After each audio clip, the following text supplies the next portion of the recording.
Ayan, hello po. Magandang umaga, magandang gabi, no? Kung nasaan panig man tayo ng mundo, ayan, ano kaya itong ating reading na makukuha for today, ha? Okay po. Ayan, salamat po sa lahat ng mga nag-order, ayan. Yung ibang nasa probinsya, no, hindi pa dumating, pero yung mga iba, meron ng mga dumating, ayan. Pasensya na po sa mga delay, pero panay naman ang follow-up natin sa JNT, ano? So, pasensya na po kayo, ayan. And then, meron tayong emotion, okay po. And then, meron tayong attract. And then, meron tayong embrace. And yes, affirmation. Oh, okay. Ang ganda, ha? Okay po. So, sa emotion, look into the depths of your emotion. Oh, tingnan din daw natin, ha? Yung mga emotion natin. Kung ano-ano na yung mga ating mga nararamdaman sa ngayon dyan. Baka mamaya, sobra na yung mga nararamdaman natin, ano? May mga nararamdaman na tayong hindi maganda. Ayan, i-release na yung mga ganyan, ha? And then, meron tayong attract. The appeal of soul pairing goes beyond superficiality. Oh. So, ayan, ha, yung mga taong nag-iisip ng mga positive, syempre na-attract din natin yung mga positive vibes. Okay po. Kung negative naman, syempre negativity. And then embrace, sabi rito, embrace what fate has in store for you. Oh, lahat naman daw tayo, meron tayong fate, ayan, o kapalaran. So, ayan po, i-embrace natin yung mga kapalaran na kung ano man, yung ibibigay sa atin ng Panginoon, ha? And then, yes, sabi niya rito, trust your intuition. Oh, di ba? Yung iba kasi sa atin talaga, merong yung malakas na yung mga intuition. So, ayan, kung merong mga kinutuban na dyan, ayan, maniwala, ayan, ha? And maghanap ng mga ebidensya, kung ano man yan. And mas, sabi nga nila, kapag ganyan, mas malamang na tama yung kutob mo, ha? Okay po, especially dyan sa mga taong malakas sa mga kutob-kutob. Ayan. Okay. Tignan pa nga natin, ano? Yan, tignan natin itong Okay po. Susunod ang ating, white tarot card para sa ating situational reading. Okay. Tignan nga natin. Oops, ang dami nito. Pero, huwag na natin pigilan. Ayan. So, meron tayong Three of Wands. Meron tayong Three of Pentacles. Meron tayong Seven of Cups. Meron tayong Page of Wands. Queen of Wands, sorry po. And then, meron tayo ditong Four of Pentacles. Ayan.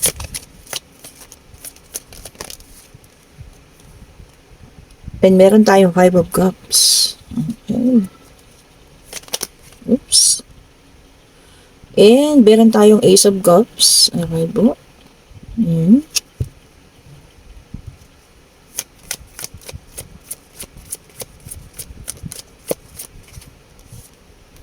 And meron tayo ditong Queen of Swords. O, Queen of Wands na. May Queen of Swords pa, ha?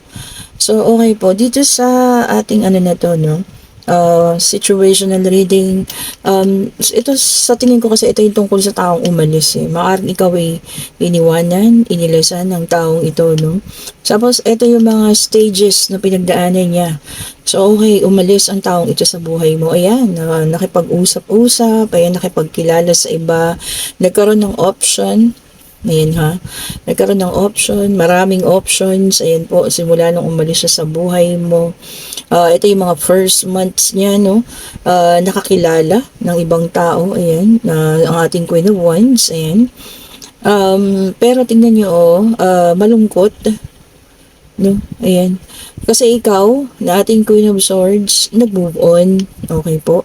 And then, nagpatuloy sa buhay. Siguro hindi ka na kumontak dito sa taong ito, no? Yung inaasahan niya na maghahabol ka pa, kukontak ka, pero wala na. 'Di ba? Gumib up ka na. Tapos, siguro, kumontak ka, yung mga first months na kayo, naghiwalay, ayan, mga ilang linggo, ganyan. Pero siya, tignan mo, happy-happy lang, ayan, nagkaroon ng maraming option, nakipagkilala, ayan, Pero sa bandang huli, tignan niyo malungkot ang kinalabasan ng taong ito, no? Pero ikaw, nandito sa pagbabago, at ikaw ito patuloy na lumalaban, ha? So, no gender specification tayo, mapababae, mapalalaki, no? So, ito yung naging stages ng buhay niya. Umalis ang taong ito, ayan po, ha? Naging masaya naman. So, pinagdiwang niya ang kanyang kalayaan, ayan. Ayan, and then nagkaroon ng maraming option. Ayan, maraming taong nakilala ang taong ito, ha. Kasi naman itong umalis sa buhay mo. Nakakilala ng isang taong akala niya, yan ang tunay na magmamahal sa kanya. Okay po. Tunay niyang pag-ibig, itong ating Queen of Wands. Ayan. Pero sa ngayon, siguro inabot na kayo ng taon, ano. Pero itong taong ito, tignan nyo, malungkot, nag-iisip, nag-iisa. Okay po. So sa ngayon kasi iniisip ka pa rin niya, no? Ikaw pa rin yung naiisip niya. Nagkaroon kayo siguro dito ng no contact situation na, no? Yung mga time na talagang nakikita mong binabaliwala ka na, bumitaw ka na, kasi Queen of Swords ka nga eh. May katapangan din. And talagang hindi na no contact situation at naturally, nag-heal ka, ha? Ngayon, ito siya yung hindi nag-heal. Oh, tanong niyo kung bakit. Kasi nga po, siya yung may ginawa eh, no? Akala niya maghahabol ka pa, akala niya makikiusap ka, akala niya magmamakaawa ka. Alam niyo yon yung ego nila, no, yung sa paghinahabol.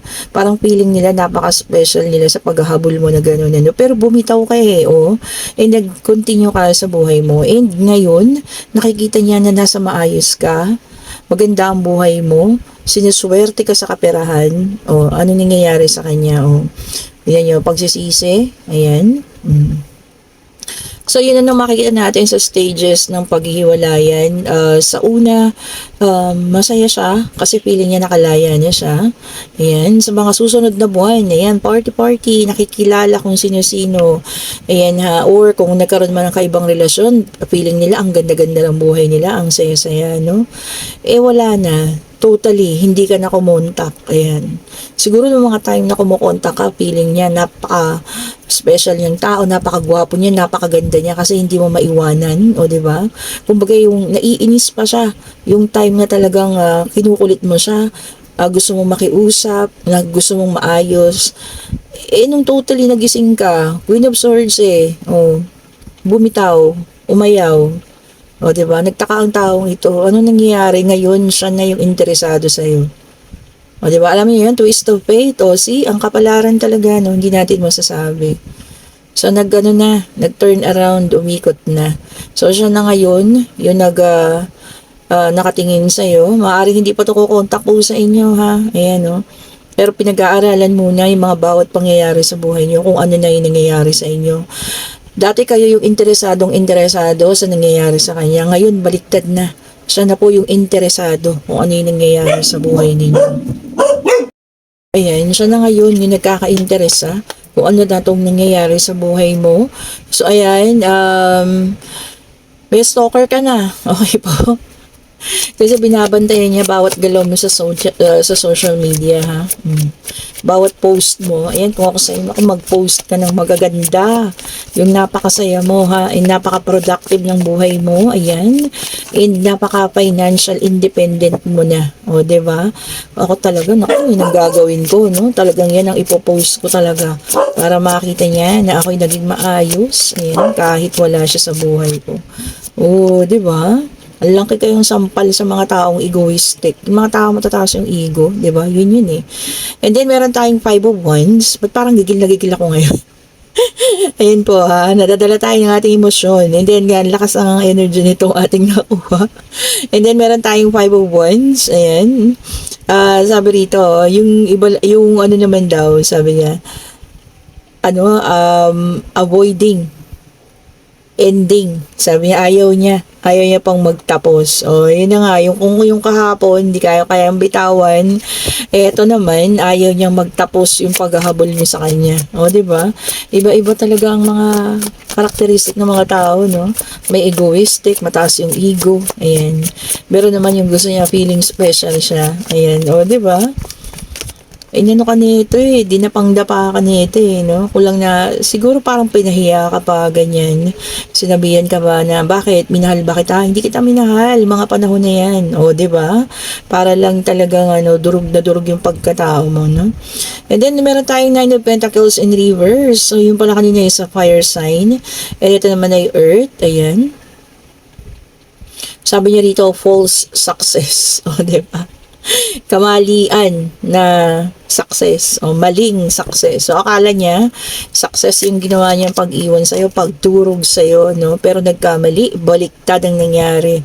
So siya ngayon, so siguro sabihin natin karma rin, ano?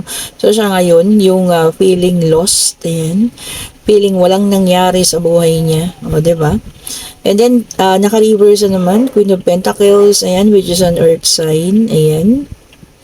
O, ito raw sabi, merong fear, meron ng takot, ayan, may suspicion, ayan, suspecha, ayan, o, diba? Kasi siguro ito yung taong feeling niya lagi mo siyang sinusubaybayan sa social media, naglaklak pa ng Facebook, o diba, nakakatawa. Tapos ikaw pala, moving forward ka niya, ang saya-saya na ng buhay mo. Tapos feeling niya yan, ito siguro yung mga taong naglaklak pa ng mga social media nila para ma-avoid kayo, no? Nakakatawa. Natatawa ko kasi feeling niya, siguro nung una, oo, tinitignan mo pa. Pero yung time na naka-realize ka na, yan, nagising ka na, moving forward na, wala ka nang pakialam. Pero siya, pa rin ng social media niya, nakalak. O, diba? Mukhang tanga lang. Diba? And then, meron tayong Seven of Swords, which is an air sign. Ayan. O, talagang betrayal and deceit and dishonesty. Ayan po, ha. So, yun yung mga naranasan mo dito sa taong ito, no? Na akala niya magiging maayos siya sa oras na kayo ay magkahiwalay, pero hindi pala, no? Baliktad yung nangyari. So ngayon, siya yung nagsusubaybay sa mga nangyayari sa buhay mo. Okay po? And then meron tayong King of Swords. Ayan. O, ito naman po ay para sa iba naman. Ayan, ha. So, yung iba sa inyo magiging honest lang. Ayan. Truthful. Magpapakatotoo na raw po. O, kung bakit yan, ha. Bakit at yung sitwasyon, bakit tayo magpapakatotoo. Ayan, so alamin niyo po, ha. Pasensya na po sa ingin na naririnig. Ayan, pasensya na po. Okay, and sana mahanap niyo yung yung truthful. Ayan, yung pagpapakatotoo ninyo. And then meron tayong Six of Cups and reverse. Yung iba sa inyo living in the past pa rin daw po. Oh, wag naman. Ibig sabihin po, nandoon pa rin kayo sa nakaraan. Ayan, doon pa rin tayo nabubuhay. Huwag naman po, ha. Kung kaya nating iwanan na yung mga ganyang pangyayari, no, kagaya ng situational reading. Tignan nyo naman, naging matapang ang ating Queen of Swords, Kumbaga, nag-come out siya. Parang naging, nag-metamorphosis. Di ba? Naging magandang butterfly. And ngayon, interesado naman sa kanya yung, yung taong minsan, minahal niya. Ayan. And then, meron tayong Three of Swords, which is an air sign. O, yung iba po sa inyo, magkakaroon ng emotional pain. O, meron pong sakit. Meron ding divorce. Ayan, yung mga nasa abroad, ha. Baka po, sa bagay, kung minsan, kung talagang hindi na kaya. Okay po. Bakit ba hindi na nadaanin sa diborsyo, no? Ayan, ha. So, baka mga nasa abroad, ayan, may magpa-file ng divorce. Ayan po, no? So, ayan, kumpara po sa inyo yan, ha. At itapon naman kung hindi. And then, meron tayong Two of Cups, which is an water sign. So, meron na po tayong air, water, air. Oh, tagi-tagi sa, ha. Okay, meron na rin fire. Okay po. And then, sabi rito, magkakaroon ng proposal. Oh, and then, yung iba naman, magkakaroon ng connection. Magbabalik ang connection. Ayan. Baka maaaring may kukontak ulit sa inyo, ha. Yan po, yan na dating kaibigan, kakilala, not specifically na inyong ex. Yan po, ha. Baka kaibigan, kakilala, kamag-anak na nasa ibang lugar, o kontakin kayo. Yan, baka naman mga ngamusta lang. Huwag lang po yung mga ngamusta na sasabihin, may extra ka ba dyan? Mahirap po yun, ha. Okay po.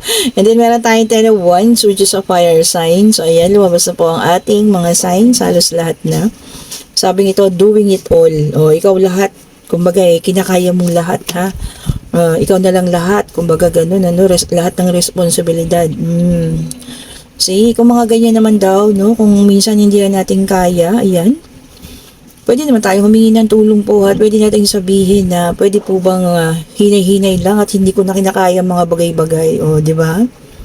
Kasi minsan doon tayo rin ang tawag dito, nagkakaroon ng hindi magandang nagkakasakit, ganyan, sa kagustuhan natin ano na maibigay lahat yung mga pangangailangan ng ating pamilya yan ano so, na overwork ganyan ano na stress so hinay-hinay lang po ha. Then meron tayong Seven of Wands which is a fire sign. Ayan. Yung iba sa inyo magkakaroon ng challenge. Ayan. Merong isang poprotektahan, maaring tao, maaring yung kanyang finances. Ayan ano. Kung ano man po yan na inyong poprotektahan. And then meron tayong Eight of Swords na naka-reverse. Ayan. O yung iba naman sa inyo magkakaroon ng limit. Ililimit yung mga sarili maaling sa paggasta. No? Lilimitahan na yung sarili. Ayan. Baka na-over na rin sa paggastos. Ayan. Sa paggamit ng mga kung ano-ano. Maaring sa mga gadgets. Ganyan ano. So maaring ganyan. Ilimitahan na yung ating sarili. And then meron tayong Nine of Swords. Ayan. Dito yung iba sa inyo magkakaroon at makakaranas ng depression, ayan, anxiety, hopelessness, ayan, trauma. Ayan, sana po daanan lang yung mga ganyan, ano, huwag tambayan. Kasi meron akong nababasa yung iba. Actually, kasama nga ako sa grupo na ganyan, ano, kasi gusto ko lang din malaman. Yung mga nakakaranas ng ganyan, minsan po inaabot ng taon, ha. Lalo na yung mga hindi nagpapagamot, yan, na inaasahan na lang na maging maayos sila, no. So, sana po malampasan ha kung sino man po ito sa inyo makakaranas ng ganyan. Ayan, okay po. And, baka meron kayong naiisip na taong gumawa sa inyo, no, ng hindi maganda. Yun nga, kasi naman ito, na nakasakit sa inyo ng sobra, no. Ayan, na ngayon ni-stalk kayo. At binabantayan ng bawat galaw ninyo, ano, dahil nagkaroon na nga ng, ang tawag dyan, ikot ng kapalaran, at siya na tong feeling ko maghahabol to sa inyo, no, yan. Isipin nyo kung sino yan ha, maaaring kung sino yan, baka ito yung gusto niyang sabihin po sa inyo, ayan. This is a mini pick a card reading, ayan, baka ito po, ito ang una nating card, ayan. And then, ito yung pangalawa. Okay po. And then, yung pangatlo. At ito yung pang-apat. Yan ha. So, pumili na po kung alin dyan yung para sa inyo. So, ito yung ating unang card. Okay po. Oh, I feel you leaving me behind. Oh, ayan po. Naramdaman niya naman daw po kasi na parang ikaw yung mauunang aalis. So, ganun ba yun? Kaya nauna na siya, no? Nagdesisyon na, alis ka ha, o sige, mauna na ako. Parang ganun. Tapos sabi rito, I bury myself in work to forget you. Oh, yan, super work lang daw muna siya ngayon para makalimutan ka. Oh, sige, sabi ko sa inyo kung akala nyo, ano na sila, yung naka-relapse na sila, no? Ay, naka-move on, pero nagre-relapse din pala. So, naiisip pa rin kayo, ha? O, tapos dito, I don't react when people mention you. Oh, see? So, may mga tao siguro kayo mga kaibigan, ayan, kinukumusta ka. So, ngayon, dead man na lang siya kasi wala na siyang masabi eh. O, diba? Tapos sabi dito naman, dito sa pang-apat, I look for you everywhere. O, ikaw pa rin at ikaw ang hinahanap, ha? Ng taong ito. Diba? So, ikaw pa rin eh. Ano yan ngayon? Eh, kasi siya naman ang may kasalanan, ha? Hindi mo naman ginusto yan, eh siya naman yung humingi ng ang kanyang kalayaan, no? Hindi naman ikaw. O ngayon hahanapin ka niya kung saan saan, kung kani-kanino, eh wala. Siyempre, wala naman tao magkaparehas, di ba? Taong maaari magkahawig, pero yung magkamukha at parehas na parehas, wala pong ganun. Ito, tignan natin ang pag-iibigan ng ilan, ayan. Oops, sabi rito, leave your fears behind. They are stopping this relationship from blossoming. Oh, yung mga nakakaranas sa mga bagong pag-ibig dyan, baka takot-takot na ulit ha. Iwanan daw po ang takot. And then take a leap of faith. Only when you're willing to step out of your comfort zone will you reap great rewards. Ito, sabi rito, no, yung minsan, kailangan din natin umalis sa ating mga comfort zone, ayan, para makita natin kung gaano tayo magiging matatag, ayan. And then, may rewards din daw pong naghihintay. Oh, and then, make the effort. This love is worth taking risk. You are called to move forward. Oh, moving forward na yung ibang mga relationship, ha. So siguro meron na magpapakasal, mai-engage, ayan, meron na magbubuntis, magpapamilya na, o di ba? And then the last natin is beware of codependency. Sabi niya, addictive behaviors are affecting your romantic life. O baka naman kasi sobrang, di ba, yung addicted na kayo dun sa tao, konting galaw lang, kailangan siya, kasama niyo siya sa pagdedesisyon, sa lahat, ganyan-ganyan. Naku, mahirap po yun ha. Learn to be independent po kahit meron kayong karelasyon. Oh, di ba? Maging independent tayo. Okay, and then eto na ang ating yes and no card. Ngayon mag-isip na kayo ha, yung mga katanungan. Maaring pag-ibig, ayan, maari pong financial, maaring pangyayari, sa eskwelahan, kung ano man, ayan. At tatanong po natin Divine Universe, ibigay mo po sa amin ang kasagutan sa kanilang mga isipan. Ibigay mo po sa amin. So, eto na po. Nag-flip talaga siya. And, ngayon po ay no ang sagot. Ayan. And, marami po ngayon ang soul searching lang. Ayan. Siguro ito yung mga katatapos lang na breakup. Ayan. Nagre-reflect. Nagko-contemplate. Naghahanap ng mga inner guidance. Ayan. Nag-iisip. Ayan ha. Pero wag naman natin isarado ng tuluyan yung ating mga pintuan to ha. Ayan.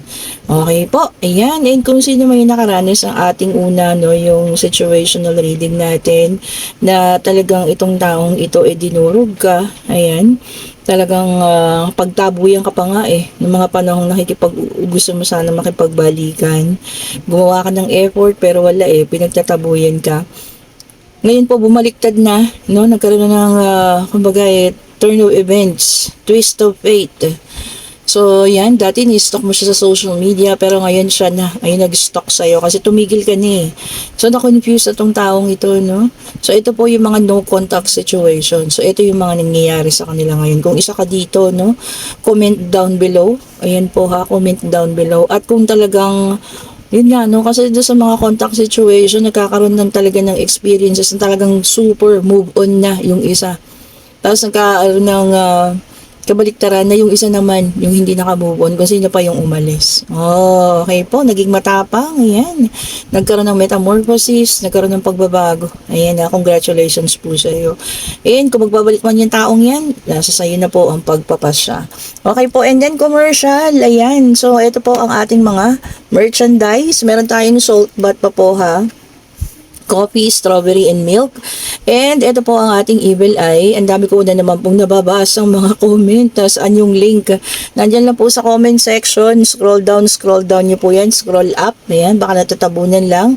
And ito yung isa nating evil eye. Magandang klase din po yan. Ha? Para panlaban dun sa mga sumpa-sumpa. Mga kung ano-ano man masasamang iniisip sa inyo ng mga ibang tao dyan ha. Para mabalik sa kanila yan. Okay, return to sender. And meron tayong citrine. Ayan po, yung isang citrine natin. And ito yung isa, citrine mantra. Ayan, napaka-powerful. Ayan, kumintab na naman siya. Kuminang. Di ba? And then, meron tayo ditong amethyst. Ayan po. Parang 3 and 1 na yung ating amethyst. Good love. Love life. Good luck. Ayan, good health. Ayan po ha. And of course, kung gusto nyo naman mag-focus lang, syempre itong ating rose quartz. Ayan. Focus sa love life. Ayan po. And meron din tayo ditong black tourmaline, turns negative energy into positive. Ayan ha. And meron pala nagpa-customize sa akin ng ganito. Ito, kakukuha lang natin to kanina, umaga. Ayan po, black tourmaline with evil eye. Ayan, black tourmaline with evil eye, tama. And pinalagyan niya ng tiger eye. Ayan, hello si madam, hello po. And tinanong ko naman sa temple kung pwede siya. Pwede naman daw po kasi nga i-reverse yung negative energy turns into positive and then magkakaroon ka pa ng clarity. Kumbaga makikita mo kung ano man yung katotohanan. Di ba? Ang ganda. Ayan ha. So ayan lang yung alam ko nga pwede nating pagsamahin ng mga stones. Ayan kung gusto niyo na ito ha, ayan po, mag-chat kayo. Nandyan po yung link sa ating comment section. And kung nagugustuhan ninyo ang ating mga video, pa-like, pa-subscribe, hit the notification bell, pa-share na rin po para lagi kayong updated sa mga bagong video natin na nilalabas po ha.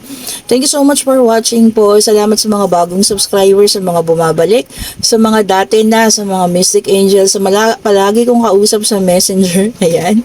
Yung mga kakwentuhan ko dyan, maraming salamat po sa inyong lahat. And bye-bye po sa lahat. Happy Tuesday. Bye-bye po.